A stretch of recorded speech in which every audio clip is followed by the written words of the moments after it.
আল্লাহ তাআলা যাদেরকে ভালোবাসেন তাদের নাম, তাদের গুণাবলী, তাদের ক্যারেক্টারিস্টিক্স, অ্যাট্রিবিউটস আল্লাহ তাআলা কালামুল্লাহ মাজিদে উল্লেখ করেছেন যে তিনি কাদেরকে ভালোবাসেন। তার আগে আপনারা একটু উত্তর করে আমাকে বলেন তো যে আমরা আল্লাহর ভালোবাসা পেতে চাই কি চাই না? সবাই চাই না? এটাই আজকে আমাদের আলোচনার টপিক, যে যাদেরকে আল্লাহ ভালোবাসেন। আমরা আজকের এই চমৎকার সন্ধ্যায় জেনে নিব যে আল্লাহ তাআলা কাদেরকে পছন্দ করেন এবং কাদেরকে ভালোবাসেন।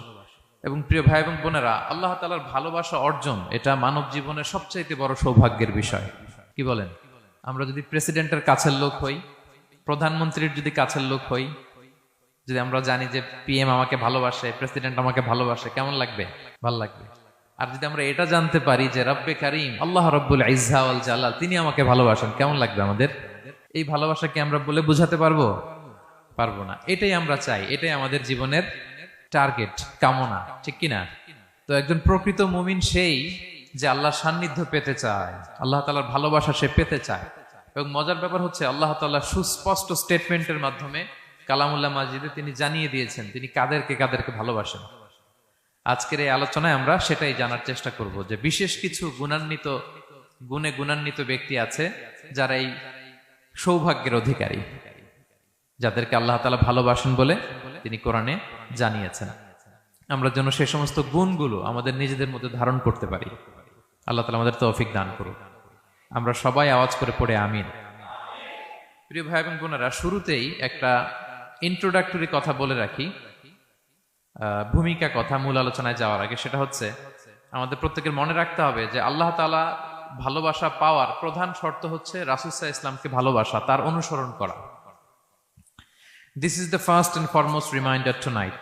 আজকের প্রথম রিমাইন্ডার এটা যে আমরা যে আল্লাহর ভালোবাসা পেতে চাই, এটার প্রধানতম শর্ত হচ্ছে আল্লাহ রাসূল সাল্লাল্লাহু আলাইহি ওয়াসাল্লামের অনুসরণ করতে হবে। ওনার অনুসরণ বাদ দিয়ে আল্লাহর ভালোবাসা কোশ্চিনকালেও পাওয়া যাবে না। যে আয়াত দিয়ে, সূরাত আলে ইমরানের 31 নম্বর আয়াত দিয়ে আমি আমার আলোচনা শুরু করেছিলাম, এই আয়াতে আল্লাহ তাআলা খুব স্পষ্ট করে বলছেন, কুল ইন কুনতুম তুহিব্বুনাল্লাহা ফাত্তাবিউনি ইউহিব্বুকুমুল্লাহ।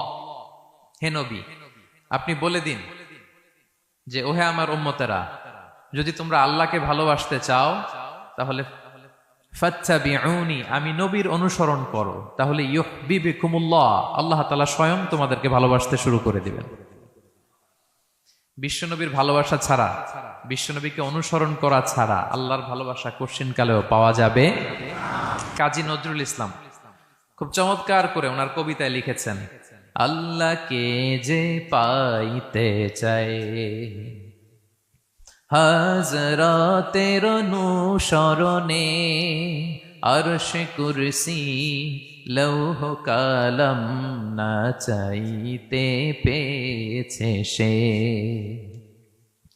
রসুল নামের রশি ধরে যেতে হবে খোদার ঘরে, নদী তরঙ্গে যে পড়েছে ভাই দরিয়াতে সে আপনি মেশে, হাজরাতের অনুসরণে আরশ কুরসি লৌহ কালাম না চাইতে পেয়েছে সে।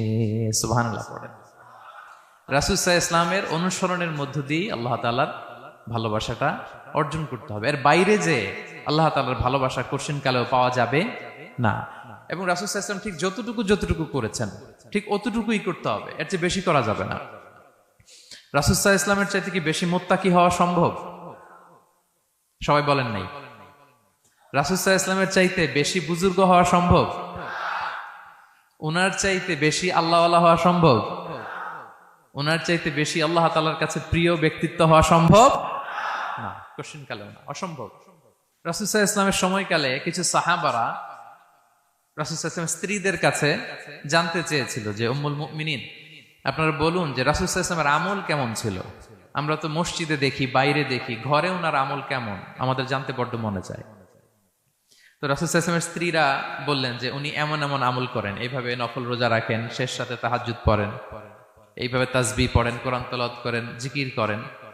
তো হাদিসে এসেছে যে কাআন্নাহুম তাকাল্লুহা, তাদের কাছে এটা কেমন যেন কম মনে হইল।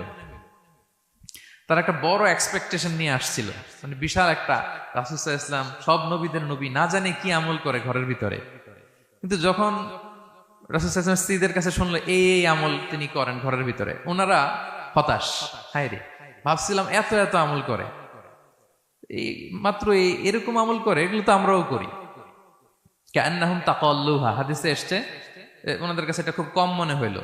তো তারা একে অপরকে বলতে লাগলো যে এর কারণ হচ্ছে কদ গুফিরা লাহু মা তাকাদ্দামা মিন যামবিহি ওয়া মা তাআখার। আল্লাহ তাআলা তো রাসূল সাল্লাল্লাহু আলাইহি ওয়াসাল্লামের আগের পরের সব গুনাহ মাফ করে দিয়েছে। ওনার তো আদতে কোনো গুনাহই নাই, কিন্তু আল্লাহ তাআলার ঘোষণা হচ্ছে নবী হে, আপনার আগের পরের সব গুনাহ আমি মাফ করে দিলাম।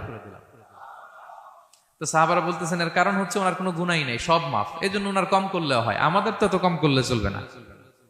কথা বুঝতে পেরেছেন? তো ওনারা ভাবলো যে না, আমাদের তো আমল বাড়াইতে হবে। তো কি করতে হবে? একজন বলল আমি সারা রাত নামাজ পড়বো, আমি আর ঘুমাবো না। এখন থেকে সারা রাত কি করব? নামাজ পড়বো, আমি আর ঘুমাবো না। আরেকজন বলল তাহলে আমি সারা বছর রোজা রাখবো, রোজা ভাঙবো না, সারা বছর টানা রোজা, যেহেতু বেশি বেশি করতে হবে। আরেকজন বলল আমি স্ত্রীদের সাথে আর মেলামেশা করবো না, আমার স্ত্রীদের সাথে আমি আমার মতো বৈরাগ্য জীবনযাপন করবো। তো এই কথা যখন রাসূল সাল্লাল্লাহু আলাইহি ওয়াসাল্লাম শুনলেন, রাসূল সাল্লাল্লাহু আলাইহি ওয়াসাল্লাম ওনাদেরকে ডেকে পাঠালেন, ডেকে বললেন আনতুমুল্লাযীনা কুলতুম কাযা ওয়া কাযা, তোমরা কি এমনটা এমনটা বলছো? তারা ভয়ে বলতেছে ইয়া রাসূলুল্লাহ, জি আমরা তো এরকম করে ফেলছি, বলে ফেলছি।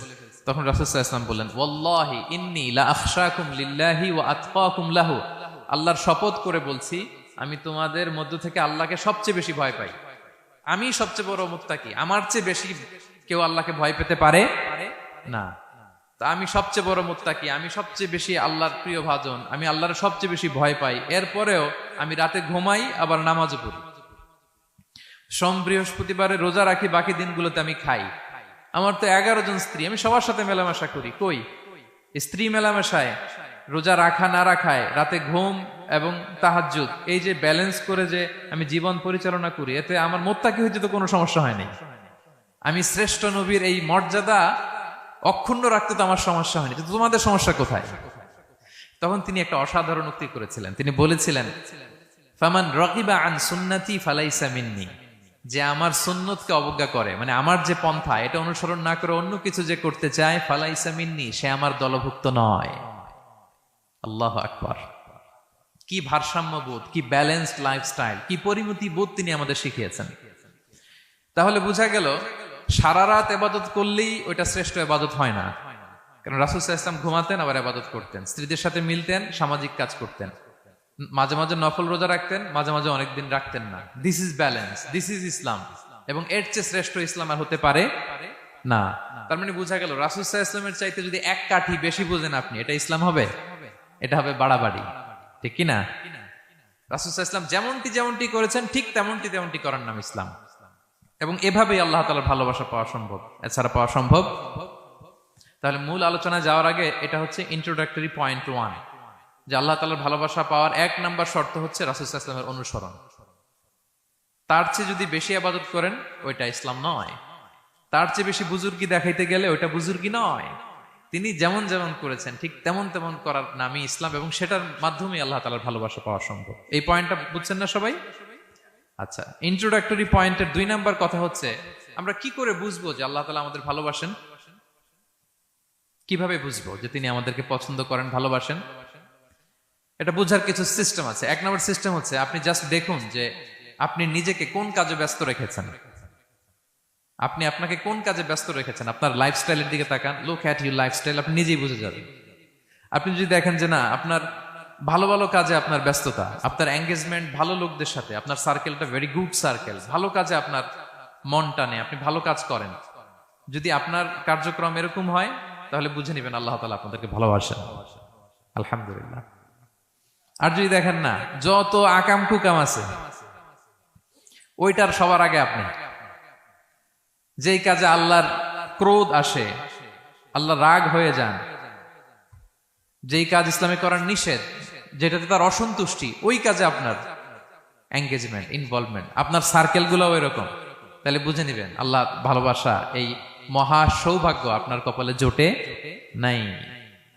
তাহলে এটা হচ্ছে একটা সিস্টেম। আল্লাহ আপনাকে ভালোবাসেন কিনা এভাবে বুঝবেন যে আপনি নিজেকে কোন কাজে ব্যস্ত রেখেছেন, একটু দেখুন, আপনি মিলাতে পারবেন।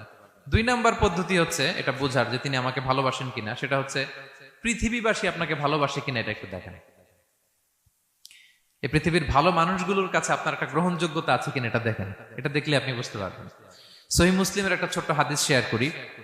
রাসূল সাল্লাল্লাহু আলাইহি ওয়াসাল্লাম বলেছেন যে ইন্নাল্লাহা ইযা আহাব্বা আবদান দাআ জিবরিল ফাকালা ইন্নী উহিব্বু ফুলানান ফাআহিব্বা। আল্লাহ তাআলা যখন কোনো বান্দাকে ভালোবাসে তখন তিনি জিবরাইলকে ডেকে বলেন, হে জিবরাইল, আমি আমার এই বান্দাকে ভালোবাসি, তুমিও তারে ভালোবাসো। ফায়ুহিব্বুহু জিবরিল, জিবরাইল আলাইহিস সালাম তারে ভালোবাসতে শুরু করে। শুধু এখানেই না, সুম্মা ইউনাদি ফিস সামা, তারপরে তিনি আকাশে একটা অ্যানাউন্সমেন্ট করেন। ফায়াকুল, তিনি বলেন যে ইন্নাল্লাহা ইউহিব্বু ফুলানান ফাআহিব্বুহু, ও আকাশবাসীরা, ও ফেরেশতারা, আল্লাহ তাআলা তার এই বান্দাকে ভালোবাসে, তোমরা সবাই তারে ভালোবাসো। তখন ফায়ুহিব্বুহু আহলুস সামা, গোটা আকাশবাসী তারে ভালোবাসতে শুরু করে, মানে ফেরেশতারা। তো আল্লাহ তাআলা এবং সকল ফেরেশতারা যখন তাকে ভালোবাসতে শুরু করে, রাসূল সাল্লাল্লাহু আলাইহি ওয়াসাল্লাম বললেন সুম্মা ইউদাউ লাহুল কবুলু ফিল আরদ, তখন পৃথিবীতে তার গ্রহণযোগ্যতা বাড়িয়ে দেওয়া হয়, তার অ্যাকসেপ্টেন্স বাড়িয়ে দেওয়া হয়। সবার কাছে তার একটা গ্রহণযোগ্যতা আছে, সবাই তাকে ভালোবাসে। এটা হচ্ছে একটা পদ্ধতি যে আল্লাহ তাআলা আপনাকে ভালোবাসে কিনা আপনি নিজেই বুঝবেন, যে পৃথিবীবাসী আপনাকে ভালোবাসে কিনা, আপনার কলিগরা আপনাকে ভালোবাসে কিনা, আপনার বন্ধুরা আপনাকে ভালোবাসে কিনা, আপনার নেইবররা আপনাকে ভালোবাসে কিনা, পৃথিবীর ভালো মানুষগুলোর কাছে আপনার গ্রহণযোগ্যতা আছে কিনা। যদি থাকে বুঝবেন আল্লাহ তাআলা আপনাকে ভালোবাসেন, ঠিক কিনা? আল্লাহ তাআলা আমাদেরকে যেন ওই কাতারে শামিল করেন, আমরা পড়ি আমিন। তাহলে আলোচনার টপিক, আল্লাহ তাআলা যাদেরকে ভালোবাসেন। শুরুতে আমরা জানলাম ভালোবাসার পদ্ধতি হচ্ছে, প্রক্রিয়া হচ্ছে একটাই, রাসূল সাল্লাল্লাহু আলাইহি ওয়াসাল্লামের পুঙ্খানু অনুসরণ, তার চেয়ে বেশিও না কমও না, হুবহু অনুসরণ, ঠিক কিনা? দুই নম্বরে জানলাম কি করে বুঝবো, নিজের দিকে তাকান, আপনি কি করেন, what's your activity, what's your engagement, নিজেই বুঝবেন। আর দেখেন যে আশেপাশের মানুষ আপনার ব্যাপারে কি বলে। পৃথিবীবাসী যদি আপনারে পছন্দ করে, তার মানে আল্লাহ তাআলাও আপনারে পছন্দ করে। সবাই বুঝতে পেরেছেন? আচ্ছা, এবার সরাসরি কোরআনে চলে যাই, মূল টপিক বিশ্লেষণে। আল্লাহ তাআলা অনেক শ্রেণীর ব্যক্তিকে ভালোবাসেন বলে তিনি ঘোষণা করেছেন। তিনি বলেছেন যে আমি তাদেরকে ভালোবাসি। এর মধ্যে এক নাম্বার হচ্ছে আল মুহসিনুন। একটু আমার সাথে সাথে বলেন, আল মুহসিনুন। মুহসিনুন মানে হচ্ছে যে ইহসান করে, মানে অন্যের প্রতি অনুগ্রহ দেখায়, অনুগ্রহশীল, অন্যের প্রতি দয়াশীল, অনুগ্রহশীল। এই সমস্ত বান্দাদের আল্লাহ ভালোবাসেন। আল্লাহ বলেন ওয়া আনফিকু ফি সাবিলিল্লাহি ওয়া লা তুলকু বিআইদিকুম ইলা তাহলুকা ওয়া আহসিনু ইন্নাল্লাহা ইউহিব্বুল মুহসিনিন। তিনি বলেন যে তোমরা আল্লাহর রাস্তায় দান করো আর নিজেরা নিজেদেরকে ধ্বংসের মুখে ঠেলে দিও না, আর তোমরা ইহসান করো অন্যের প্রতি, কারণ ইন্নাল্লাহা ইউহিব্বুল মুহসিনিন, আল্লাহ তাআলা মুহসিনিনদের ভালোবাসেন, মানে যারা অন্যের প্রতি অনুগ্রহ দেখায়, অন্যের প্রতি দয়া পরবশ, তাদেরকে আল্লাহ ভালোবাসেন। সুবহানাল্লাহি ওয়া বিহামদিহি। তাহলে পেয়ে গেলাম, মিলায় নেন যে অন্যের প্রতি সফট কর্নার, অন্যের প্রতি দয়া, অনুকম্পা, হেল্পিং হ্যান্ড, হেল্প করার মানসিকতা, অন্যের দুঃখে কাদা, এই মাইন্ডসেট, এই মেন্টালিটি আমাদের আছে কিনা একটু মিলিয়ে নেন। না থাকলে রিমাইন্ডার হিসেবে নেন যে আমরাও যেন মুহসিনুনদের কাতারে শামিল হতে পারি। ইহসান এটা অনেক বড় তবকার একটা আমল। ইবাদতেও ইহসান লাগবে, ইবাদতের বাইরে সামাজিক কর্মকাণ্ড, রাষ্ট্রীয় কর্মকাণ্ড, সব কাজে আল্লাহ তাআলা এই ইহসানকে আবশ্যক করেছেন। অনুগ্রহ, অন্যদের প্রতি অনুগ্রহশীল হওয়া। ইবাদতে ইহসানটা কেমন? সাইয়েদনা জিবরাইল আলাইহিস সালাম রাসূল সাল্লাল্লাহু আলাইহি ওয়াসাল্লামকে জিজ্ঞেস করেছিলেন যে ইয়া রাসূলুল্লাহ ফাখবিরনি আনিল ইহসান, ইহসান আবার কি, আমাকে একটু বলেন। তো ইবাদতে ইহসানটা কেমন? রাসূল সাল্লাল্লাহু আলাইহি ওয়াসাল্লাম বললেন যে ইহসান হচ্ছে আন তা'বুদাল্লাহা কাআন্নাকা তারাহু ফাইন লাম তাকুন তারাহু ফাইন্নাহু ইয়ারাক। তুমি এমন ভাবে ইবাদত করবে, তুমি ভাববে যে তুমি আল্লাহকে দেখছো, তুমি আল্লাহকে দেখে দেখে ইবাদত করতেছো, এরকম ভাবো না একটু। আর এটা ভাবতে যদি কষ্ট হয়, অন্তত এতটুকু তো ভাবো যে আল্লাহ তোমায় দেখছেন। এতটুকু ভাবা যাবে না? আমরা যখন নামাজ পড়ি, আমাদের প্রত্যেকটা সালাতের মুহূর্তে আমাদের এটা ভাবতে হবে যে আল্লাহ তাআলা কিন্তু আমাকে দেখছেন। এই যে আমি ফিস ফিস করে সুবহানা রাব্বিয়াল আলা পড়ি, সুবহানা রাব্বিয়াল আযীম পড়ি, আমি তাসবিহ পড়ি, আমার রুকু সেজদা সবকিছু আমার আল্লাহ দেখছেন। এই সেন্স, এই অনুভূতি যদি আপনার মধ্যে থাকে, এটাই হচ্ছে ইবাদতের ইহসান।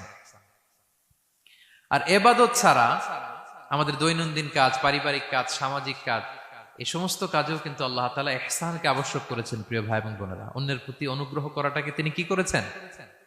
আবশ্যক করেছেন। একটা ছোট্ট হাদিস শুনি।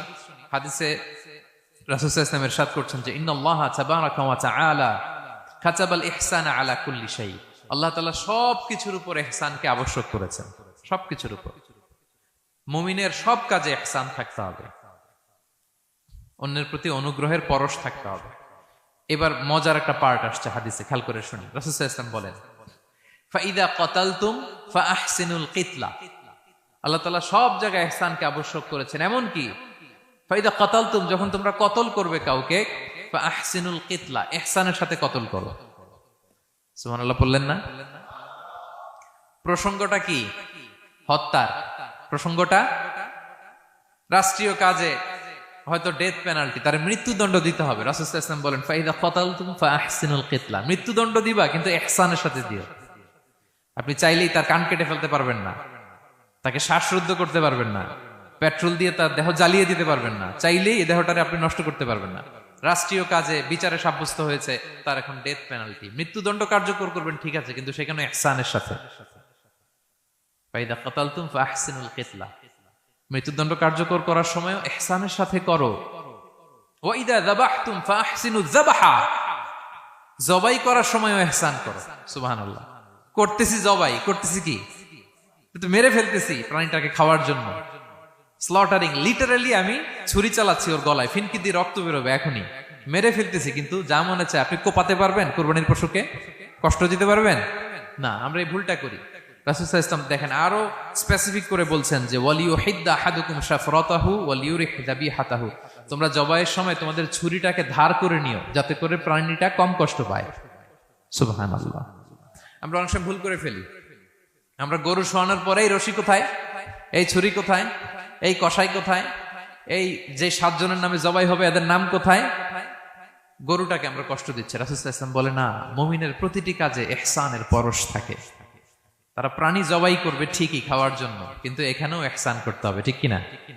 তারা মৃত্যুদণ্ড কার্যকর করবে, ডেথ পেনাল্টি রাষ্ট্রীয় আইনে, কিন্তু যেমন মনে চায় তেমন করা যাবে না। ওইখানেও ইহসান রাখার দরকার আছে না নাই? প্রিয় ভাইয়েরা, এই ইহসানকে যারা মেনটেন করে জীবনের সব কাজে, আল্লাহ তাদেরকে বড্ড ভালোবাসে, বড্ড পছন্দ করে।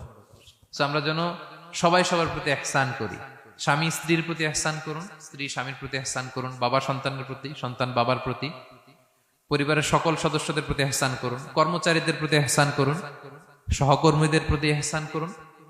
মুমিন জীবনের প্রতিটি কাজে ইহসানের পরশ থাকবে, কারণ ইন্নাল্লাহা ইউহিব্বুল মুহসিনিন, আল্লাহ তাআলা মুহসিনদের, যারা অন্যদের প্রতি অনুগ্রহ দেখায় তাদেরকে বড্ড ভালোবাসেন। এই পয়েন্টটা কি বুঝতে পেরেছেন সবাই? ক্লিয়ার?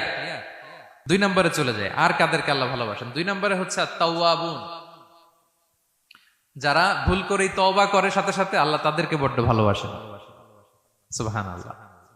আল্লাহ তাআলা বলছেন ইন্নাল্লাহা ইউহিব্বুত তাওয়াবিন ওয়া ইউহিব্বুল মুতাতাহহিরিন, আল্লাহ তওবাকারীদেরকে যেমনি ভালোবাসেন, পবিত্রতা অর্জনকারীদেরও ভালোবাসেন। ওটা আমি পরে আসতেছি, এখন তওবাতেই থাকি। তাহলে 2 নম্বরে হচ্ছে ইন্নাল্লাহা ইউহিব্বুত তাওয়াবিন, 2 নম্বরে হচ্ছে কাদেরকে ভালোবাসেন? তওবাকারীদেরকে তিনি বড্ড ভালোবাসেন।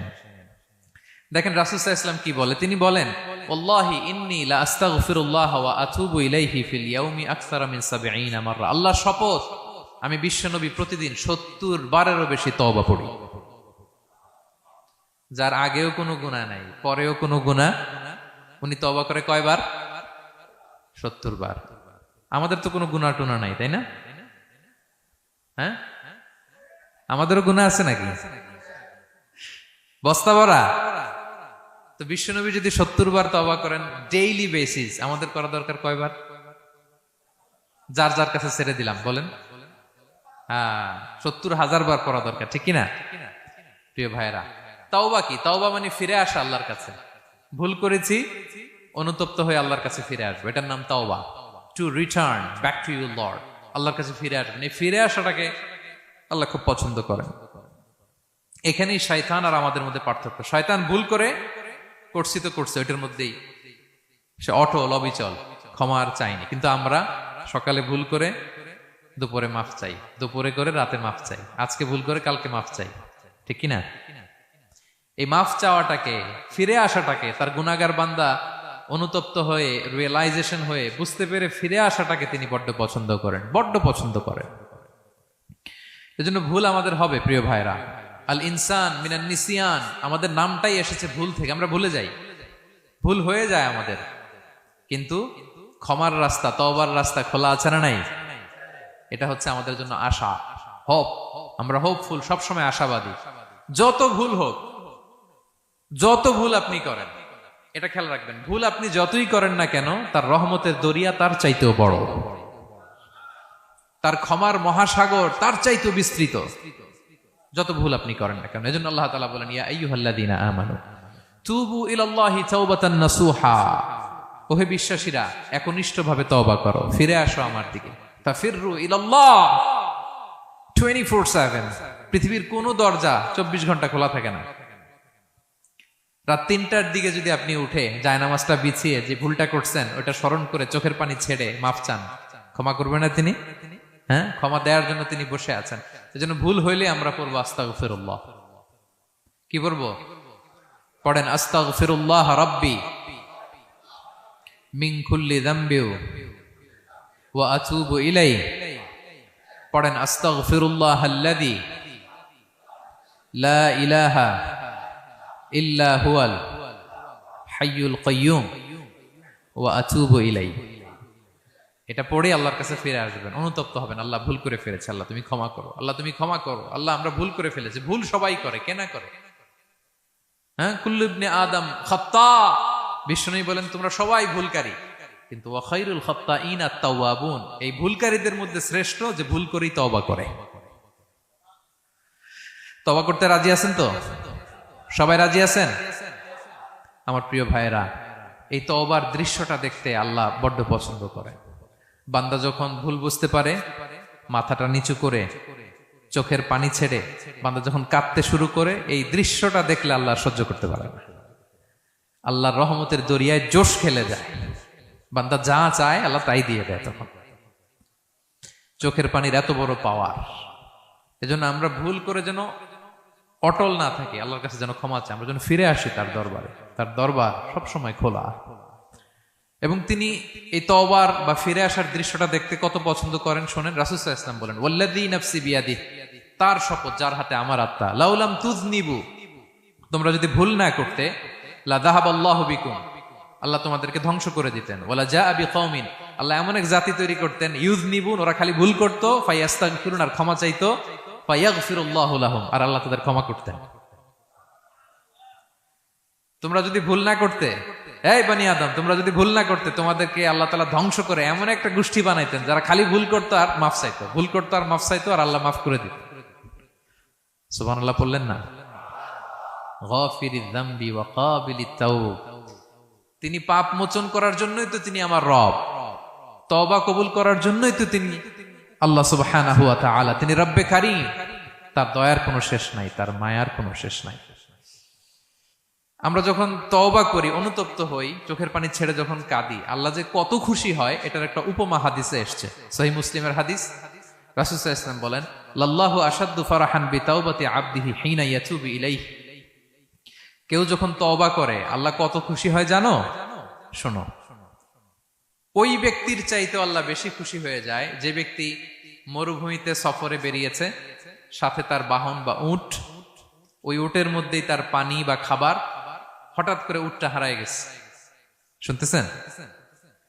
মরুভূমিতে উট নিয়ে বের হয়েছিল সফরে, উটের মধ্যে তার পানি, তার খাবার, তার বেঁচে থাকার সমস্ত মাধ্যম, কিন্তু হঠাৎ করে উট কি হয়ে গেছে? হারায় গেছে। উট খুঁজে আর পায় না, দৌড়াতে দৌড়াতে হয়রান।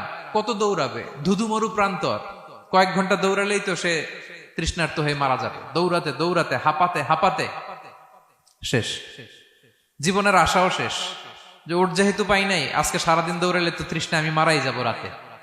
তো জীবনের আশা ভরসা শেষ করে হাঁটতে হাঁটতে হাঁপাতে হাঁপাতে হঠাৎ একটা গাছের সন্ধান পেল। ওই গাছের নিচে যে এত ক্লান্ত, তৃষ্ণার্ত, হাঁপাতে হাঁপাতে ঘুমায় গেছে, হতাশ, আমার বাঁচার আর কোনো মাধ্যম নাই, আমার উট হারায় গেছে, ওইখানে পানি, ওইখানেই খাবার। ক্লান্ত শ্রান্ত হয়ে তৃষ্ণার চোটে ঘুম চলে আসছে। হঠাৎ ঘুম থেকে জেগে ওঠে, উটটা পাশেই দাঁড়ায় আছে। যে ওটের উপরে তার পানি এবং খাবার ছিল, পুরা মরুভূমিতে দৌড়াইতে দৌড়াইতে আবার সন্ধ্যাবেলায় এসে মালিকের সামনে দাঁড়ায় আছে। সে ঘুম থেকে উঠি তাড়াতাড়ি করে রশি ধরে ফেলছে উটের। পুরোটা হাদিসের অনুবাদ শোনাচ্ছি। তো উটের রশি ধরে বেচারা এত খুশি, এত খুশি, এত খুশি, যে খুশির চোটে ও বলতে আরম্ভ করছে, আল্লাহুম্মা আনতা আবদি ওয়া আনা রাব্বুক, আল্লাহ তুমি আমার গোলাম, আমি তোমার রব। তুমি দয়া করে এই ওটটা ফিরাই দিছো, আজকে তুমি ওটটা ফিরাই না দিলে আমি তো মরে যেতাম। আল্লাহ প্রশংসা তোমার। খুশির চোটে। কিসের চোটে?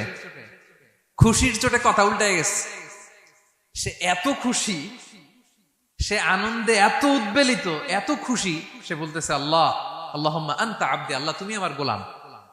খুশিতে আল্লাহুম্মা আনতা আবদি, আল্লাহ তুমি আমার গোলাম, ওয়া আনা রাব্বুক, আমি তোমার রব। তোমার দরবারে লাখো কোটি শুকরিয়া। আল্লাহ কেঁদে কেঁদে বলতেছে। তা আল্লাহ বলে, ওইরকম একটা পরিস্থিতিতে যে তার জীবনের আশা ছেড়েই দিয়েছিল, হঠাৎ করে ওট ফিরে পাওয়ার পরে খুশির চোটে সে যখন আমি আল্লাহরে ওর গোলাম বানায় আর ওরে আমার রব বানায়, ওই লোকটা ওই মুহূর্তে ঠিক যত খুশি, আমার কোনো বান্দা তওবা করে যখন আমার কাছে ফিরে আসে, আমি আল্লাহ ওই বান্দার উপর তার চাইতে বেশি খুশি হয়ে যায়। আল্লাহু আশাদ্দু ফারাহা। ওই ব্যক্তি কত খুশি হইলে আল্লাহর গোলাম বানায়, কত খুশি হইলে সে সেন্স হারায় ফেলে যে আল্লাহ তুমি আমার গোলাম, আমি তোমার রব। কখন বলে? খুশিতে সে মাতোয়ারা। আল্লাহ বলে, ওই মাতোয়ারা ব্যক্তি ওই মুহূর্তে যত খুশি, আমার কোনো বান্দা ভুল করে বোঝার পরে যখন চোখের পানি ছেড়ে আমার কাছে তওবা করে, আমি আল্লাহ তার চাইতে বেশি খুশি হয়ে যা। তওবা করবেন তো?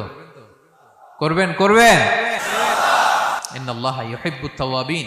আল্লাহ তাআলা তওবাকারীদের বড্ড ভালোবাসেন। আমার ভাইরা, ভুল হলেই যেন আমরা তওবা করি। কয়টা জানলেন? প্রথমটা কি ছিল? কি করে? ভুলে গেছি। ইহসান করে, মুহসিনুন, যারা অন্যদের প্রতি অনুগ্রহ প্রদর্শন করে। আচ্ছা, 2 নাম্বার কি ছিল? তাওবা, মানে আত-তাওয়াবুন, যারা ভুল হলেই কি করে? তাওবা করে। 3 নাম্বার হচ্ছে আল মুতাতাহহিরুন, যারা পবিত্রতা অর্জন করে, সবসময় পাক পবিত্র থাকে, নিট এন্ড ক্লিন থাকে। এই ক্লিনলিনেসকে আল্লাহ পছন্দ করেন। সুবহানাল্লাহ। কি সুন্দর আমাদের ধর্ম, কত চমৎকার আমাদের ইসলাম। রাদিতু বিল্লাহি রাব্বা ওয়া বিল ইসলামি দীনা। আমরা আল্লাহরে রব হিসেবে পেয়ে খুশি, ইসলামকে দিন হিসেবে পেয়ে খুশি, ঠিক কি না? 3 নাম্বার হচ্ছে ওয়া ইউহিব্বুল মুতাতাহহিরিন, আল্লাহ তাআলা পবিত্রতা অর্জনকারীদের বড্ড পছন্দ করেন। মুতাতাহহিরিন, যারা সব সময় পাক পবিত্র থাকে, পরিচ্ছন্ন থাকে, এবং এটা খুব জরুরি। রাসূল সাল্লাল্লাহু আলাইহি ওয়াসাল্লাম বলেছেন, আত-তুহুরু শাতরুল ঈমান, পবিত্রতা এটা ঈমানের অঙ্গ। কেন ঈমানের অঙ্গ? কারণ নামাজ যার নাই তার ঈমান নাই, আর পবিত্রতা ছাড়া নামাজই হয় না। এজন্য রাসূল সাল্লাল্লাহু আলাইহি ওয়াসাল্লাম বলেছেন পবিত্রতা ঈমানের অঙ্গ। সুবহানাল্লাহ পড়েন। দেখেন, নামাজের যে আহকাম আরকান আছে, আহকাম তো বাইরে, নামাজ শুরুর আগে। এর মধ্যে 3টা আহকাম বা 3টা ফরজই হচ্ছে এই পাক পবিত্রতা নিয়ে। ছোটবেলা আপনারা পড়েছেন না, শরীর পাক, কাপড় পাক, নামাজের জায়গা পাক। তার মানে আপনি নামাজে যখন দাঁড়াবেন, আপনার শরীরটা পাক পাক পবিত্র হইতে হবে। আপনি যে ড্রেস গায়ে দিয়ে নামাজে দাঁড়ালেন, এটা পবিত্র হইতে হবে। যেই জায়গাটাতে আপনি নামাজের জন্য দাঁড়ালেন, ওই জায়গাটা পবিত্র হতে হবে। এই 3টা জায়গা পবিত্র কিনা আপনাকে এনশিওর করে আল্লাহু আকবার, তার আগে আল্লাহু আকবার বললে হবে? হবে না। এজন্য ইসলাম হাতে ধরিয়ে ধরিয়ে আমাদেরকে পবিত্র হওয়ার পদ্ধতি শিক্ষা দিয়েছেন। রাসূল সাল্লাল্লাহু আলাইহি ওয়াসাল্লাম যখন এগুলো শিখাতেন, মুশরিকরা হাসতো, হায় রে কেমন নবী তোমাদের, কিভাবে টয়লেটে যাইতে হয় এটাও শিখায়। সাহাবারা বলতেন, হ্যাঁ, আমাদের নবী ধরে ধরে আমাদের শিখায় যে টয়লেটে ঢুকতে বাম পা, বেরোতে ডান পা, ঢোকার আগে দোয়া, ওয়ালা তাস্তাকবিলুল কিবলা, কিবলামুখী হওয়া যাবে না, ঢিলা ইউজ করলে 3টা ইউজ করো, বেজর করো, প্রতিটা জিনিস, কি করে ওযু করতে হয়, কি করে তায়াম্মুম করতে হয়, কি করে ফরজ গোসল করতে হয়, আমার নবী ধরে ধরে আমাদের শিখিয়েছেন, ঠিক কি না? ধরে ধরে শিখিয়েছেন।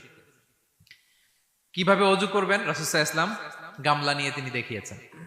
কিভাবে তায়াম্মুম করবেন, মাটিতে বাড়ি দিয়ে তায়াম্মুম করে দেখিয়েছেন। কেমন করে মেসওয়াক করবেন দেখিয়েছেন। কিভাবে আতর ইউজ করবেন দেখিয়েছেন। ক্লিনলিনেসের যত দিক হতে পারে সব বিশ্বনবী আমাদের শিখিয়েছেন। এমনকি কালামুল্লাহ মাজিদে আল্লাহ তাআলা আমাদেরকে সুস্পষ্ট জানিয়েছেন, ইয়া আইয়ুহাল্লাযীনা আমানু ইযা কুমতুম ইলাস সালাতি ফাগসিলু উজুহাকুম, যখন নামাজে দাঁড়াবা আগে ওযু করো। ফাগসিলু উজুহাকুম, যারা আরবি বোঝেন, আগে মুখ ধুয়ে নাও।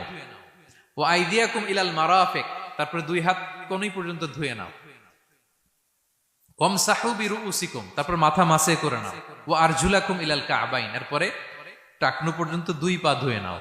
ওযু হয়ে গেল না? হয়েছে না? এভাবে ধরে ধরে আমাদেরকে শেখানো হয়েছে। যদি গোসল ফরজ হয়, ওয়া ইন কুনতুম জুনুবান ফাত্তাহহারু, গোসল ফরজ হলে গোসল করে নাও। এখন অজু গোসলের জন্য পানি নাই, তো অজু আর গোসলের জন্য যদি পানি না থাকে, ফালাম তাজিদু মাআন ফাতায়াম্মামু সাঈদান তাইয়্যিবা, পবিত্র মাটি দিয়ে তায়াম্মুম করো। দেখেন, অজুও শিখাইলো কোরআন, তায়াম্মুমও শিখাইলো কোরআন। পাক পবিত্র হওয়ার, ক্লিনলিনেসের যত আয়োজন আছে সব আল্লাহর কোরআনে আছে না নাই? সব আল্লাহ তাআলা আমাদেরকে জানিয়ে দিয়েছেন। এবং আম্মা জান আয়েশা রাদিয়াল্লাহু তাআলা আনহা আল্লাহ রাসূল সাল্লাল্লাহু আলাইহি ওয়াসাল্লামকে জিজ্ঞেস করেছিলেন, ইয়া রাসূলুল্লাহ, কিয়ামতের দিন এত নবীর উম্মত, কোটি কোটি মানুষ, আপনি আপনার উম্মতকে চিনবেন কি করে? এত মানুষ থাকবে, আপনি কি করে চিনবেন? রাসূল সাল্লাল্লাহু আলাইহি ওয়াসাল্লাম বললেন, ইন্না উম্মতি ইয়াতুনা ইয়াউমাল কিয়ামাতি গুররাম মুহাজ্জালিনা মিন আসারিল wudu। তিনি বললেন, অজুর চিহ্ন দেখে আমি আমার উম্মত চিনব। আমার যে সমস্ত উম্মতেরা অজু করে নামাজ পড়েছে, অজুর পানি তাদের গায়ের যেই যেই জায়গায় লেগেছে, এই জায়গাগুলো কিয়ামতের দিন রেডিয়াম বাতির মতো জল জল জল জল করে জ্বলতে থাকবে। আমি এটা দেখে চিনে ফেলবে আমার উম্মত, নামাজি, পাক্কা নামাজি। আল্লাহু আকবার। এবং অতিরিক্ত পবিত্রতা অর্জনের জন্য কিছু সাহাবীদেরকে আল্লাহ স্পেশালি কোরআনে অ্যাপ্রিশিয়েট করেছেন। তারা হচ্ছে মসজিদে কোবা পল্লীর আশেপাশে যে সাহাবারা, তারা অতিরিক্ত পবিত্রতা অর্জন করতেন। আল্লাহ তাআলা বলেন, ফিহি রিজালুন ইউহিব্বুনা আন ইয়াতাতাহহারু। এই মসজিদে কোবার আশেপাশে এমন কিছু মুসল্লি আছে যারা পছন্দ করে পবিত্রতা অর্জন করতে, বেশি পবিত্রতা অর্জন করতে তারা পছন্দ করে। আর ওয়াল্লাহু ইউহিব্বুল মুত্তাহিরিন, আল্লাহ তাআলা অতিরিক্ত পবিত্রতা অর্জনকারীকে ভালোবাসেন, পছন্দ করেন। সুবহানাল্লাহ পড়েন। তো তাদের প্রশংসা যখন আল্লাহ তাআলা কোরআনে করলেন, বিষ্ণু সাল্লাল্লাহু আলাইহি ওয়াসাল্লাম তাদেরকে ডাকলেন, বললেন, ও কোবাপল্লীর সাহাবীরা, ঘটনা কি? তোমাদের নাম বিশেষভাবে আল্লাহ তাআলা কোরআনে উল্লেখ করেছে যে ফিহি রিজালুন ইউহিব্বুনা আন ইয়াতাতাহহারু। কি তোমাদের এমন গুণ? তোমরা কিভাবে পবিত্রতা অর্জন করো? তারা বলতে আরম্ভ করলো যে নাতাওয়াদ্দাউ লিস-সালাহ, আমরা নামাজের সময় ওযু করি, ওয়া নাগতাসিলু মিনাল জানাবা, গোসল ফরজ হলে গোসল করি, ওয়া নাস্তানজি বিল মা, আর পানি দিয়ে ইস্তেনজা করি। সুবহানাল্লাহ। এই পানি দিয়ে ইস্তেনজা করাটা আল্লাহ পছন্দ করেছেন। ওনাদের সময় ওনারা পানি দিয়ে ইস্তেনজা করতো না, পাথর দিয়ে, ঢিলা দিয়ে তারা ক্লিন হয়ে যেত। এর কারণ হচ্ছে তাদের খাদ্য প্রক্রিয়াটা এমন ছিল, ড্রাই ফ্রুট খেত তো, খেজুর, গোশত, রুটি, তো তাদের স্টুলটা ওইরকম হইতো। আরবের লোকদের অনেকের এই স্টুলটা এরকম হয়। যেমন আমাদের যখন কখনো কোষ্ঠকাঠিন্য হয়, তখন দেখবেন যে আমাদেরও এরকম হয়। তা আমরা যখন স্টুল পাস করি, তখন আমাদের এই পায়ুপথটা মূলত বেরিয়ে আসে, স্টুল পাস করে আবার পায়ুপথ আমাদের দেহের ভেতরে চলে যায়। ফলে যখন কারো কোষ্ঠকাঠিন্য হয়, তখন দেখা যায় যে তারা টিস্যু ইউজ করা লাগে না। আমাদেরও কখনো কখনো এরকম হয় না? হয়। তো ওনাদের সারা বছর একই রুটিন, ওনাদের আসলে টিস্যু ইউজ করা লাগে না, ওনাদের স্টুলটাই এরকম। কিন্তু এরপরেও ওই সাহাবারা এক্সট্রা পানি ইউজ করতেন। আমরা যেমনি কল ঘোরালেই পানি, ওই সময় পানি এত অ্যাভেলেবল ছিল না, সপ্তাহে একদিন গোসল করার সুযোগ পেতেন। পানি মানে এটা গোল্ডের মতো দাম, ডায়মন্ডের মতো দাম পানি মরুভূমিতে। তো তারা বলে, ওয়ানাস্তানজি বিল মা, আমরা পানি জমিয়ে রাখি, সেই পানি দিয়ে ইস্তেনজা করি। রাসূল সাল্লাল্লাহু আলাইহি ওয়াসাল্লাম বললেন, ক্বালা ফাহুয়া যাক ফাআলাইকুমু, তাহলে এটাই সেই কারণ, এটাই সেই কারণ, এজন্যই আল্লাহ তাআলা স্পেশালি কোরআনের ভেতরে তোমাদের নাম তুলে দিয়েছেন। পড়েন সুবহানাল্লাহ। তা আমরা যেন এই পবিত্রতাকে গুরুত্ব দেই প্রিয় ভাইয়েরা, কারণ আল্লাহ তাআলা তিনি বলছেন, ইন্নাল্লাহা ইউহিব্বুত তাওয়াবিন, তিনি তাওবাকারীদের যেমনি ভালোবাসেন, ওয়া ইউহিব্বুল মুতাতাহহিরিন, তিনি পবিত্রতা অর্জনকারীদেরকে ভালোবাসেন। আমরা যেন ওযু করার সময় খুব ভালোভাবে করি। রাসূল সাল্লাল্লাহু আলাইহি ওয়াসাল্লাম যখন বললেন অজুর পানি যেখানে লাগে ওটা জল জল করে জ্বলবে, তো আবু হুরায়রা রাদিয়াল্লাহু তাআলা আনহু হাত তো ধুইতে হয় কোনি পর্যন্ত, উনি এতটুকু ধুইতেন। উনি বলতেন যে কিয়ামতের দিন আমার হাত এতটুকু পর্যন্ত জল জল করবে। কি মাইন্ডসেট ওনাদের, সুবহানাল্লাহ বিহামদিহি। সো আমরা যেন এই ক্লিনলিনেসের সর্বোচ্চ নাজরানা পেশ করি, সর্বোচ্চটা যেন আমরা সবসময় মেসওয়াক করা, পারফিউম ইউজ করা, অজু গোসল যেন আমরা করি। ফলে আমরা মুতাতাহহিরিন, পবিত্রদের অন্তর্ভুক্ত হতে পারবো। আর আল্লাহ তাআলা পবিত্রদের বড্ড ভালোবাসেন। বুঝতে পেরেছেন? তাহলে 1 নম্বরে মুহসিনুন, যারা ইহসান করে, 2 নম্বরে যারা তাওবা করে, 3 নম্বরে যারা পবিত্র থাকে, 4 নম্বরে আল মুত্তাকুন, যারা আল্লাহ তাআলাকে ভয় পায়। আল্লাহ তাআলা বলছেন, বালা মান আওফা বিআহদিহি ওয়াত্তাকা ফাইন্নাল্লাহা ইউহিব্বুল মুত্তাকিন, হ্যাঁ, যারা ওয়াদা রাখে, আল্লাহকে ভয় করে, আল্লাহ তাআলা এই মুত্তাকিদের বড্ড ভালোবাসে। মুত্তাকি অর্থাৎ আল্লাহ সচেতনতা, আল্লাহ ভীরুতা যাদের ভেতরে আছে, যে কোনো পরিস্থিতিতে তারা ভাবে যে আল্লাহ তাআলা আমাকে দেখছেন, এই সেন্স, এই অনুভূতি যার মধ্যে আছে সে মুত্তাকি। তা আমরা মানুষের সামনে যেভাবে যেরকম সৎ থাকি, আমরা যদি মানুষের চক্ষুর আড়ালেও সৎ থাকি তাহলে আমরা মুত্তাকি। বুঝতে পেরেছেন? মুত্তাকির তাকওয়ার অনেক সংজ্ঞা আছে, অনেক সংজ্ঞা। সবচেয়ে সহজ সংজ্ঞা হচ্ছে মানুষের সামনে আমরা যতটা ভালো, আমার প্রাইভেট লাইফেও যদি আমি ততটা ভালো হই তাহলে আমি মুত্তাকি। একটু যোগ বিয়োগ দিয়ে নেন নিজের সাথে নিজে, যে আমি পাবলিকলি যতটা ভালো প্রাইভেটলি ততটা ভালো কিনা। যদি হই তো আমি মুত্তাকি। ওমরে ফারুক রাদিয়াল্লাহু তাআলা আনহু একবার উবাই ইবনে কাবকে বললেন, ইয়া উবাই, মা হুয়া তাকওয়া? আল্লাহ কোরআনে এত তাকওয়ার কথা বলেছেন, তাকওয়াটা কি? উনি প্রশ্নের উত্তর না দিয়ে উনিও প্রশ্ন করলেন। উনি বললেন, হাল সালাকতা তরিকান দা শাউক? ইয়া আমিরাল মুমিনিন, আপনি কি কখনো মরুভূমিতে কাঁটাযুক্ত রাস্তা দিয়ে হেঁটেছেন? উনি বললেন, হেঁটেছি। তো কিভাবে হেঁটেছেন? দেখেন কেমনে উত্তর দেয় এক সাহাবী আরেক সাহাবীকে। যেখানে যে রাস্তায় কাঁটা আছে, ক্যাকটাস আছে, গুলমলতা, কিভাবে হেঁটেছেন? তিনি বললেন, ইজতাহাদতু ওয়া তাশাম্মারতু, আমি আমার জুব্বা পাগড়ি খুব আঁটোসাঁটো করে কাপড়টা উপরের দিকে টেনে এমন সাবধানে হেঁটেছি যাতে ক্যাকটাসের কাঁটা আমার গায়ে না লাগে।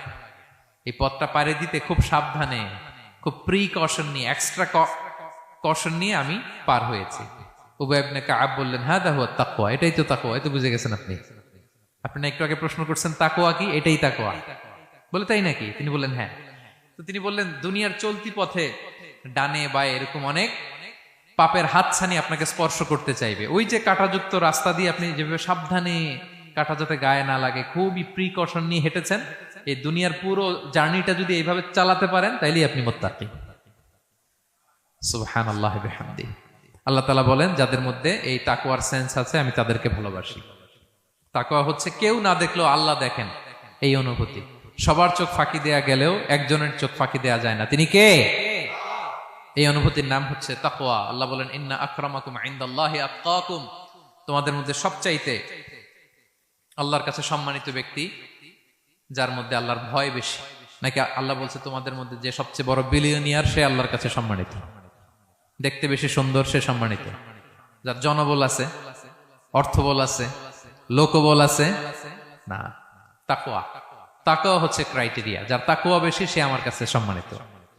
এবং আল্লাহ তাআলা বলেন, ওয়া মাইয়াত্তাকিল্লাহা ইয়াজআল লাহু মাখরাজা ওয়া ইয়ারযুকহু মিন হাইসু লা ইয়াহতাসিব, যে আল্লাহকে সবসময় ভয় পাবে, যে মুত্তাকি, সে কোথাও জীবনে আটকাবে না, কোথাও আটকাবে না। জীবনে কোনো বিপদ আসলে একটা ওয়ে আউট, একটা এক্সিট। মালয়েশিয়াতে তো বলে কেলুয়ার। মালয়েশিয়া কি বলে? এই জীবনে কোথাও আটকাবেন না, আটকাইলেই একটা কেলুয়ার পেয়ে যাবেন। কেলুয়ারের ব্যবস্থা করে দিবে কে? ব্যবস্থা করে দিবেন। আর এমন জায়গা থেকে তিনি রিজিকের বন্দোবস্ত করবেন আপনি কল্পনাও করেন নাই। সুবহানাল্লাহি বিহামদিহি। তাহলে 4 নম্বরে মুত্তাকুন, যারা আল্লাহকে ভয় করে আল্লাহ তাদেরকে ভালোবাসেন। আমরা যেন মুত্তাকিদের কাতারে শামিল হতে পারি। আল্লাহ তুমি তৌফিক দাও। প্রিয় ভাইরা আমার, 5 নম্বরে হচ্ছে আল মুতাওয়াক্কিলুন, যারা আল্লাহর উপর তাওয়াক্কুল করে। আল্লাহ বলে, ফাইদা আযামতা ফাতাওয়াক্কাল আলাল্লাহ ইন্নাল্লাহা ইউহিব্বুল মুতাওয়াক্কিলিন। কোন বিষয়ে যখন দৃঢ় সংকল্প নিয়েছো তো আল্লাহর উপর ভরসা করো, কারণ আল্লাহ ওই সমস্ত লোকদের ভালোবাসা যারা আমার উপর তাওয়াক্কুল করে, মানে ভরসা করে। তাওয়াক্কুল মানে একজনের উপর ভরসা। তিনি কে? আমরা ভরসা কার উপর করব? পৃথিবীর কোন শক্তির উপর, কোন মানুষের উপর, কোন মিডিয়ার উপর, কোন ক্ষমতার উপর? আমাদের ভরসা এক মহান সত্তার প্রতি। তিনি কে? সবসময় আমরা আল্লাহর উপর ভরসা রাখি এবং প্রতিটি মুহূর্তে যেন আমরা আল্লাহর উপর তাওয়াক্কুল করি। রাসূল সাল্লাল্লাহু আলাইহি ওয়াসাল্লাম এটা আমাদের শিখিয়েছেন। এমনকি ঘর থেকে বেরোলেও যেন আমরা আল্লাহর উপর তাওয়াক্কুল করি, বিশ্বনবী শিখিয়েছেন। তিনি ঘর থেকে বেরোলেই পড়তেন, বিসমিল্লাহি তাওয়াক্কালতু আলাল্লাহ লা হাওলা ওয়ালা কুওয়াতা ইল্লা বিল্লাহ। পড়েন আপনারা? আল্লাহর উপর, আল্লাহর নামে, আল্লাহর উপর তাওয়াক্কুল করে বেরোলাম, এটা পড়ে বেরোবেন। আর প্রতিদিন লম্বা একটা দোয়া পড়তেন, আল্লাহুম্মা ইন্নী আউযু বিকা আন আযিল্লা আও উযাল্লা আও আদিল্লা আও উদাল্লা আও আযলিমা আও উযলামা আও আজহালা আও ইউজহালা আলাই। চমৎকার দোয়া, চমৎকার দোয়া। এটা পরে তিনি বেরোতেন। তো এই তাওয়াক্কুল যারা করে, আল্লাহর উপর ভরসা রাখে, আল্লাহ তাদেরকে বড্ড পছন্দ করেন। এখন তাওয়াক্কুলটা কি? তাওয়াক্কুল নিয়ে আমাদের সমাজে অনেক মিস আন্ডারস্ট্যান্ডিং আছে। প্রিয় ভাইরা আমার, তাওয়াক্কুল হচ্ছে কর্ম শেষে ফলাফলের জন্য আল্লাহর উপর নির্ভর করা। মনোযোগ দিয়ে শুনুন, আই রিপিট, আমি আবারও বলছি, কর্ম শেষে আগে কি কর্ম, কর্ম শেষে ফলাফলের জন্য কার উপর নির্ভর করা। এখন আপনি কর্ম বাদ দিয়ে দিলেন, কিছু করলেন না, আর বললেন আল্লাহ ভরসা, যা করে আল্লাহ, আল্লাহ ভরসা, তাওয়াক্কালতু আলাল্লাহ হয়েছে? এটা আপনার মন গড়া কথা হয়েছে, এটা তাওয়াক্কুল হয়নি। ইসলামী তাওয়াক্কুল হচ্ছে আপনি আপনার সাধ্যের সবটুকু করবেন, করার পরে ফলাফল কি আসবে, ফলাফল কি আমার হাতে, কার হাতে? এই জন্য আপনি আল্লাহর উপর তাওয়াক্কুল করবেন, কিন্তু কাজ বাদ দেয়া যাবে না। অনেকে নিজেদের অপারগতা, দুর্বলতা, কর্মহীনতা আর অলসতাকে তাওয়াক্কুল বানায় ফেলছে। কাজ করতে মনে চায় না, অলসতা, কয় তাওয়াক্কুল করলাম। বলেন তো এটা তাওয়াক্কুল হয়েছে? না। এই অপারগতা, অলসতার নাম তাওয়াক্কুল নয়। তাওয়াক্কুল মানে হচ্ছে কোনো কাজের পরিকল্পনা করা, এরপরে পরিকল্পনা বাস্তবায়নের উপায় খুঁজে বের করা এবং নানা কিছুর সহযোগিতা নিয়ে সেটা বাস্তবায়নের প্রাণান্তকর চেষ্টা করা, সব করা, আপনার রোল প্লে করা। আপনার রোল প্লে করা শেষ, এরপর কর্ম শেষে ফলাফলের জন্য আপনি আল্লাহর উপর তাওয়াক্কুল করবেন। কিচ্ছু না করে হাত গুটিয়ে বসে থেকে যদি বলেন তাওয়াক্কুল করলাম, আল্লাহ ভরসা, হয়েছে? হয়েছে? তাওয়াক্কুল হয়েছে? হয় নাই। তো এখানে ব্যালেন্স অ্যাটিটিউডে আসতে হবে। আমি সব করতে পারবো, এটাও যেমনি ভুল, আল্লাহই সব করে দিবেন, এটাও ভুল। The position of Islam is somewhere in between this two extreme lines. এই দুইটার মাঝখানে ইসলামের পজিশন। পাখিকে তাওয়াক্কুলের মডেল হিসেবে আল্লাহ উপস্থাপন করেছেন। পাখিকে বিশ্বনবী বলেন, তোমরা যদি পাখির মতো তাওয়াক্কুল করো, পাখিরে যেমনি আল্লাহ খাওয়ায় তোমাদেরকেও খাওয়াবে। পাখি কেমনি তাওয়াক্কুল করে বিশ্বনবী বললেন, তাগদু খিমাসান ওয়া তারুহু বিতানান। পাখিগুলো প্রতিদিন সকালবেলা কিচির মিচির রবে তার বাসা থেকে বের হয়ে জঙ্গলে ছড়িয়ে পড়ে, সারাদিন খুঁজতে খুঁজতে, ঘুরতে ঘুরতে, উঠতে উঠতে আল্লাহ তাআলা বিকেল বেলা আবার প্রতিটি পাখির ওদর পূর্তি করে তার ঘরে ফিরিয়ে নিয়ে আসে। ঠিক কিনা? তো পাখি কি ঘরের ভিতরে বসে থেকে তাওয়াক্কুল করছে? সকালবেলা আগে কি করছে? বের হয়ে গেছে। তো আগে আপনার রোলটা আপনার প্লে করতে হবে, তারপরে আপনি আল্লাহর উপর তাওয়াক্কুল করবেন। অনেকে নিজেদের অপারগতা, অলসতাকে তাওয়াক্কুল বানিয়েছে। না, অপারগতা, অলসতা, কর্মহীনতা, এগুলো থেকে রাসূল সাল্লাল্লাহু আলাইহি ওয়াসাল্লাম আল্লাহর কাছে পানাহ চেয়েছেন। এগুলোর সাথে ইসলামের কোনো সম্পর্ক নাই। তার মানে হাত গুটিয়ে বসে থেকে আল্লাহ ভরসা বলবেন, কি করবেন? হ্যাঁ, সর্বোচ্চ চেষ্টা চালিয়ে যেতে হবে। এরপরে ফলাফলের জন্য আমরা কার উপর ভরসা করব? কারণ ইন্নাল্লাহা ইউহিব্বুল মুতাওয়াক্কিলিন, আল্লাহ তাআলা তাওয়াক্কুলকারীদেরকেও ভালোবাসেন। আলহামদুলিল্লাহ বলেন। তাহলে কয়টা গেল? কয়টা? আর তিনটা বলবো, আর তিনটা। 6 নম্বরে হচ্ছে as-সাবিরুন। সাবিরুন মানে কি? হ্যাঁ, ধৈর্যশীল। একটু বুঝে ফেলছে? as-সাবিরুন সবর শব্দ থেকে এসেছে। as-সাবিরুন মানে ধৈর্যশীল, যারা আল্লাহর উপর ধৈর্য, বিপদে আপদে আল্লাহর দেয়া বিপদে যারা ধৈর্য ধারণ করে, ওই ধৈর্যশীল ব্যক্তিদেরকে আল্লাহ তাআলা পছন্দ করেন। আল্লাহ তাআলা বলেন, ওয়া কাআইয়্যিম মিন নাবিয়্যিন ক্বাতালা মাআহু রিব্বিয়ুনা কাসীর ফামা ওয়াহানু লিমা আসাবাহুম ফি সাবিলিল্লাহ ওয়া মা দুউফু ওয়া মাস্তাকানু আল্লাহু ইউহিব্বুস সাবিরিন। কত নবী আছে, তাদের সাথে অনেক আল্লাহওয়ালারা লড়াই করেছে, তারা বিপদে হতোদ্যম হয়নি, নতজানু হয়নি, তাদেরকে দমানো যায়নি, তারা ধৈর্য ধারণ করেছে। কারণ ইন্নাল্লাহা ইউহিব্বুস সাবিরিন, আল্লাহ তাআলা ধৈর্যশীলদের বড় ভালোবাসেন। ধৈর্যশীল, ধৈর্য ধারণ করতে হবে। ধৈর্য ধারণ এটা সবার পক্ষে সম্ভব হয় না। রাসূল সাল্লাল্লাহু আলাইহি ওয়াসাল্লাম একটা চমৎকার হাদিস বলেছেন। তিনি বলেছেন, আজাবান লিআমরিল মুমিন, মুমিনের ব্যাপারটা বড়ই ইন্টারেস্টিং, বড়ই চমৎকার, এটা মুমিন ছাড়া অন্য কারো হয় না। ব্যাপারটা কেমন? রাসূল বলেন, ইন আসাবাতহু সাররাউ শাকারা, মুমিন যখন আনন্দে থাকে তখন মুমিন শুকরিয়া করে। শুকরিয়া করলে সওয়াব আছে না নাই? কারণ শুকরিয়া একটা ইবাদত। আর ওয়া ইন আসাবাতহু দাররাউ, মুমিন যখন বিপদে পড়ে, দুঃখে থাকে, সাবারা, তখন সে ধৈর্য ধারণ করে। ধৈর্য ধারণ করলে সওয়াব আছে না নাই? তো সওয়াব ছাড়া আমাদের আর কিছু আছে? আমি জীবনে হয় সুখী নয় দুঃখী, কি বলেন? আমাদের জীবনের চলতি পথে হয় কখনো আমরা সুখী নয়, সুখের সময় কি করি? শুকর করি। শুকর করলে সওয়াব আছে না নাই? আর দুঃখের সময় কি করি? সবর করি। সবর করলে সওয়াব আছে না নাই? তাহলে হয় শুকর, নয় সবর। এই দুইটা ইবাদত মুমিন জীবনে সর্বদা চলমান। কেমন একটা উইন উইন সিচুয়েশন। সুবহানাল্লাহ পড়বেন না? একটা উইন উইন সিচুয়েশন। এজন্য প্রিয় ভাইরা, মাথা গরম করবেন না, কখনোই অস্থির হবেন না, আতঙ্কিত হবেন না, ধৈর্য ধারণ করুন। কারণ ধৈর্য এমন একটা গাছ, চারি গায়ে কাটা, কিন্তু ফলটা বড় মিষ্টি। এজন্য আল্লাহ তাআলা বলেন ইন্নাল্লাহা ইউহিব্বুস সাবিরিন। আল্লাহ তাআলা ধৈর্যশীল বান্দাদেরকে পছন্দ করেন। কয়টা গেল? 6টা। 7 নম্বরে আল মুকসিতুন। মুকসিতুন মানে হচ্ছে ন্যায়পরায়ণ, যে ইনসাফের সাথে ফায়সালা করে, যে পার্সিয়ালিটি করে না, হ্যাঁ, 2 নাম্বারই করে না। বিচার করতে যে যখন রায় দেয়, ন্যায়সঙ্গত ভাবে রায় দেয়, ঘুষ খেয়ে বায়াজ হয়ে কোনো রায় দেয় না, তাদেরকে আল্লাহ পছন্দ করে। কিন্তু আমাদের বিচার ব্যবস্থার দিকে তাকান, গোটা বিশ্বব্যাপী আছে না নাই? ছোট্ট একটা বিচারেও দেখবেন যে ছোট্ট সালিশ বসছে, এর কাছ থেকে টাকা খেয়ে ওর পক্ষে রায় দিয়ে দেয়, এরকম আছে না নাই?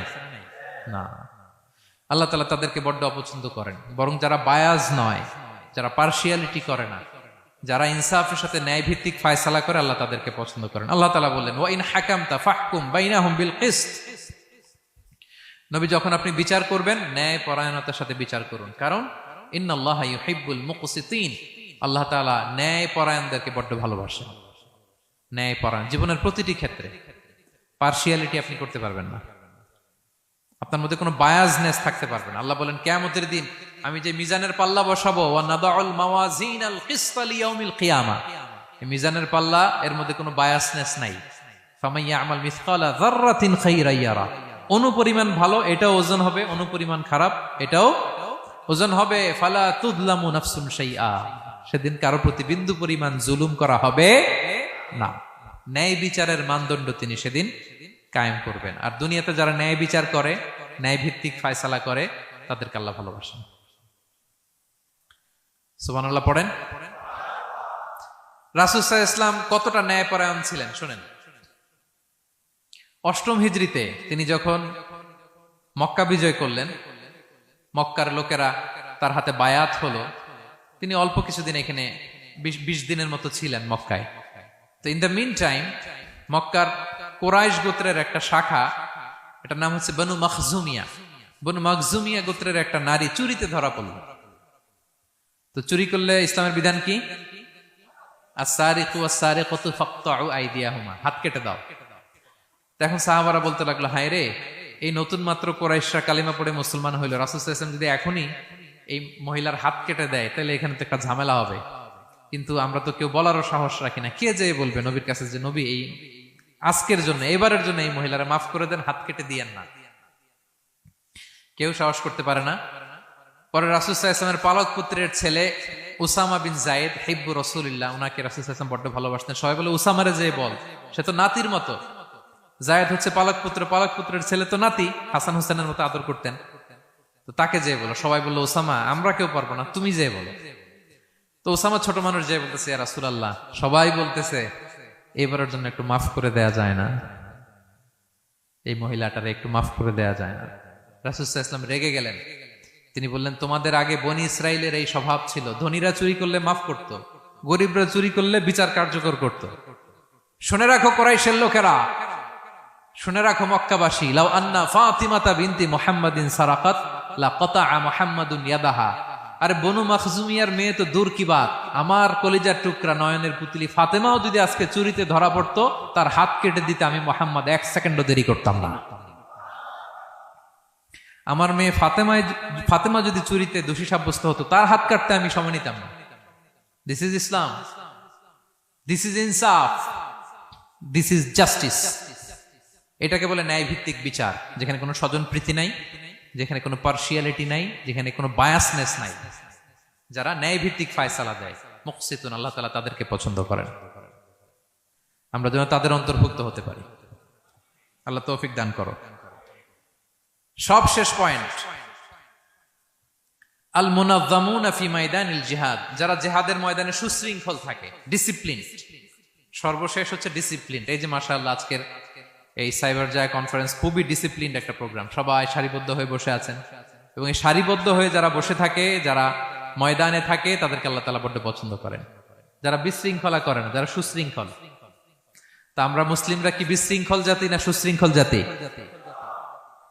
আমরা সুশৃঙ্খল ইনশাআল্লাহ বিইذنিল্লাহ। আল্লাহ তাআলা বলছেন ইন্নাল্লাহা ইউহিব্বুল্লাযীনা ইউকাতিলুনা ফি সাবিলিহি সাফফান কাআন্নাহুম বুনিয়ানুম মারসুস।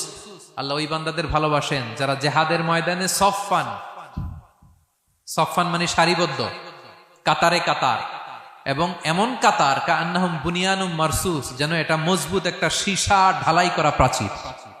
সুবহানাল্লাহ। সাহাবারা নামাজের কাতারে পায়ের সাথে পা লাগিয়ে দাঁড়াতেন, কাদের সাথে কাঁধ লাগিয়ে দাঁড়াতেন। পিছন থেকে বিশ্বনবীর অ্যাটাক করতে গেল 10 মিনিট লাগবে। সব সাহাবাদেরকে আক্রমণ করে বিশ্বনবী পর্যন্ত পৌঁছাতে তাদের অনেক সময় লেগে যাবে, এমন সীসা ঢালা প্রাচীরের মতো তারা পেছনে দাঁড়াতেন। সুবহানাল্লাহ। তো যারা জিহাদের ময়দানে সুশৃঙ্খল ভাবে দাঁড়ায়, ডিসিপ্লিনড ম্যানারে, ওয়েল অ্যারেঞ্জড ম্যানারে, ওয়েল অর্ডার্ড ম্যানারে, আল্লাহ তাআলা তাদেরকে বড্ড পছন্দ করেন। আর যারা বিশৃঙ্খলা করে তাদেরকে আল্লাহ পছন্দ করেন না। এবং আপনি দেখেন বিষ্ণু ইসা ইসলামের যুদ্ধগুলোর মধ্যে 5 ভাগে তিনি ভাগ করতেন যুদ্ধকে।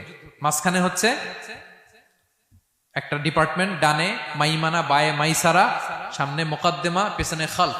এইভাবে 5টা ডিসিপ্লিনড ওয়েতে তিনি ব্যাটালিয়ন ভাগ করে সামনে আগাতেন। এবং বিশ্বনবীর নেতৃত্বে সাহাবীদের মাধ্যমে যে শক্তিশালী সামরিক সংগঠনটি গড়ে উঠেছিল, ওটা বিশ্বকে চূর্ণ বিচূর্ণ করে দিয়েছে। উনার পরে 4 খলিফা, উনাদের নেতৃত্বে তাদের এমন ব্যাটালিয়ন গড়ে উঠেছে, শতাব্দী পর শতাব্দী তাদের সামনে দাঁড়ানোর মতো সক্ষমতা পৃথিবীর কোন সেনাবাহিনীর ছিল না। সুবহানাল্লাহ। সাফফান কাআন্নাহুম বুনিয়ানুম মারসুস, সীসা ঢালা প্রাচীরের মতো যুদ্ধের ময়দানে তারা সুশৃঙ্খল ভাবে দাঁড়াতো। তো যারা জীবনের সব ক্ষেত্রে এরকম ডিসিপ্লিন, সুশৃঙ্খল, তাদেরকে আল্লাহ ভালোবাসে। এখন আপনারা কি সুশৃঙ্খল থাকতে চান, নাকি শুধু এই আজকের প্রোগ্রাম শেষ করে যাবো আবার বিশৃঙ্খল, এরকম করবেন না? যেখানে কিউ থাকে কিউ মেনটেন করবেন, যেখানে একটা শৃঙ্খলা থাকে শৃঙ্খলা বজায় রাখবেন। এই ময়দানে ভ্রাতৃত্বের বন্ধনে সুশৃঙ্খল যারা থাকবে তাদের হাতে আল্লাহ তাআলা নেতৃত্ব তুলে দিবেন, ঠিক কিনা? আমরা যেন সুশৃঙ্খল থাকতে পারি। আল্লাহ তাআলা তুমি আমাদেরকে তৌফিক দান করো।